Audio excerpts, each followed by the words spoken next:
So what I'm going to point to you in the cathedral, this is the tomb of Peter the Great.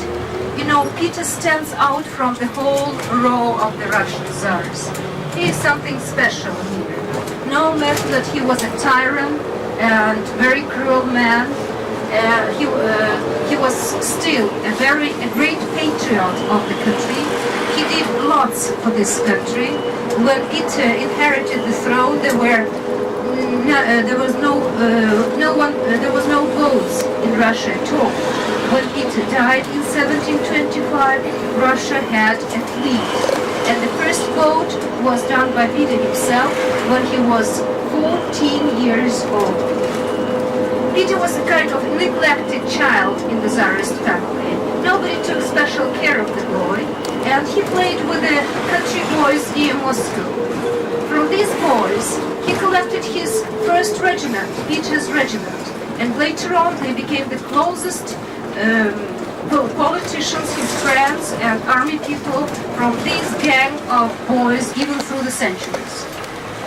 Not all of them were that stupid as they were presented in the course of history. Well, by the way, Peter the Great, as I told you, stands apart from the rest of the company, but the rest of the Tsars, like Alexander, who was actually the first, was quite an intelligent person. Nicholas was not as bloody as the history paints him. When Bloody Sunday took place, actually, he was not even in the Winter Palace. It was his people, the gendarmes, decided to open the fire. And if you read Nicholas and Alexander by Massey, I think this author gives quite a good picture of the personality of the last Russian Tsar, Nicholas II, who was more of a farmer, a good-natured family man, rather than the state politician, and that was his problem.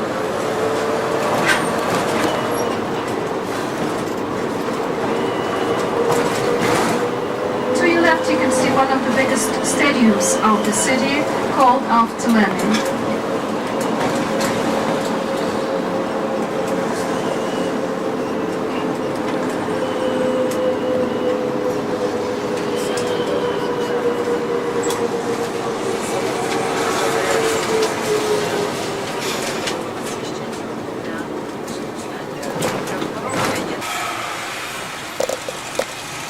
Which cathedral was that again? Peter and Paul, the same name as the fortress has. It was started in 1722 and finished in 1734, sorry. Where it was started in the history of Russia before the Petersburg period, before Moscow was the capital. Pay attention to the outlines of the cathedral. They are very well seen from here. It's not typical construction for Russian cathedrals. You remember St. Basil, for example. Remember these onion domes. Here you don't see that. It was done by Italian architect Trezzini, who very well combined Russian style and European style, and created what we call Peter's Baroque style, Petrovskaya Barokko.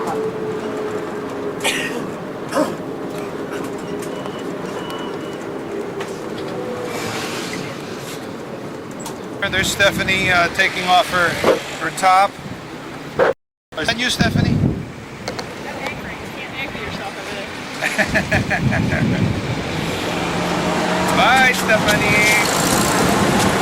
Stepping something again? Which we have in the city.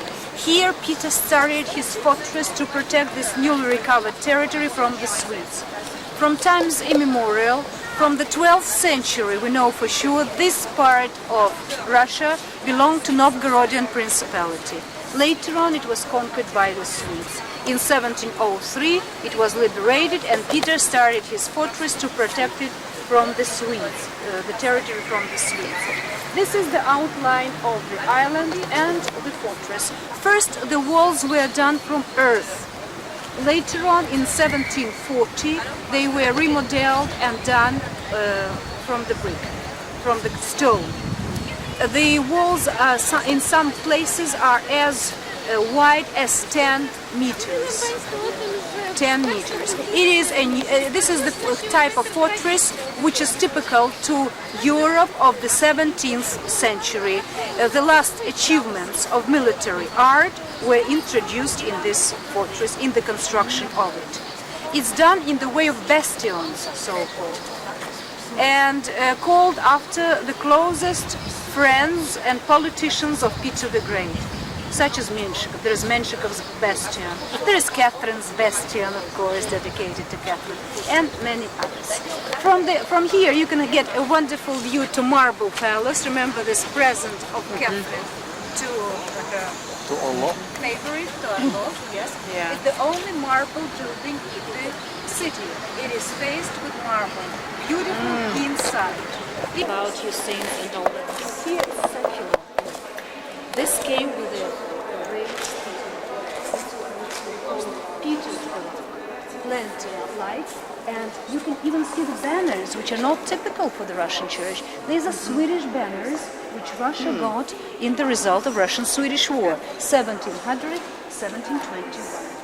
Almost all tombs of Russian czars are the same. See the white marble.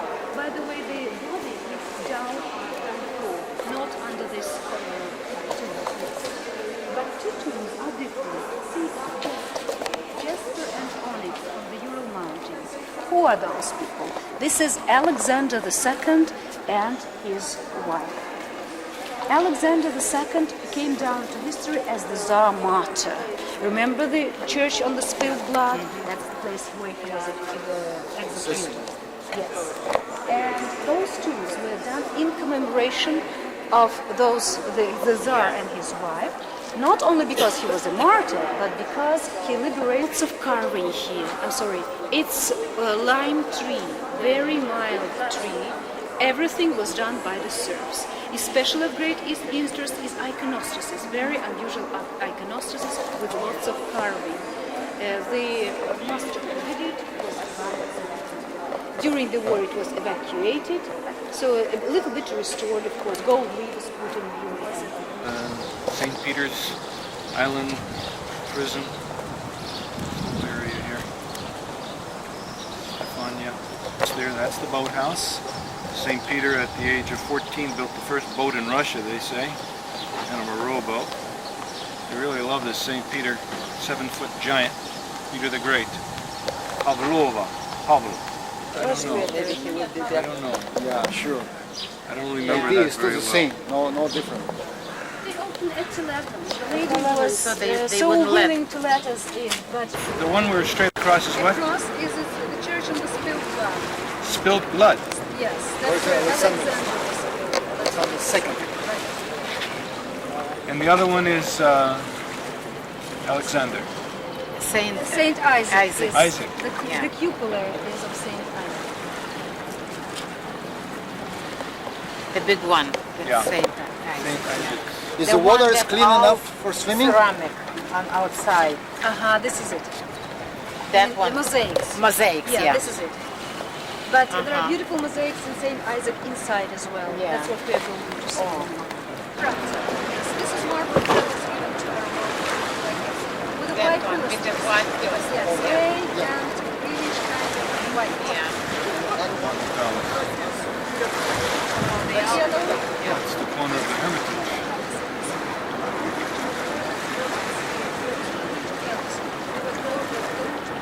So to go to the ball, you take 2 kilometers. The quarter, I remember. And friends, right? On the left side is Orlov's Palace. But next to it, what's it? Some noblemen. Oh, some noble. It's a nice house. Yeah, there are many nice houses in Amsterdam. This house, by the way, with the columns, with the red color, it's very pretty. It's extremely pretty. There is a so-called the Palace of Scientists over there. Yeah. Which it's one? The beautiful. colors. What? Darker, darker color. I guess this is, yes, the red With those the white pillars? things. Oh, the It's first red beautiful. one. It's Near the prison, famous prison scene. These are freed people now. Yeah, we are free. No more prisoners? To a certain extent, of course. To a certain extent, they're Right. freed, right? But they're not in that prison, that's for sure. Oh, definitely. This is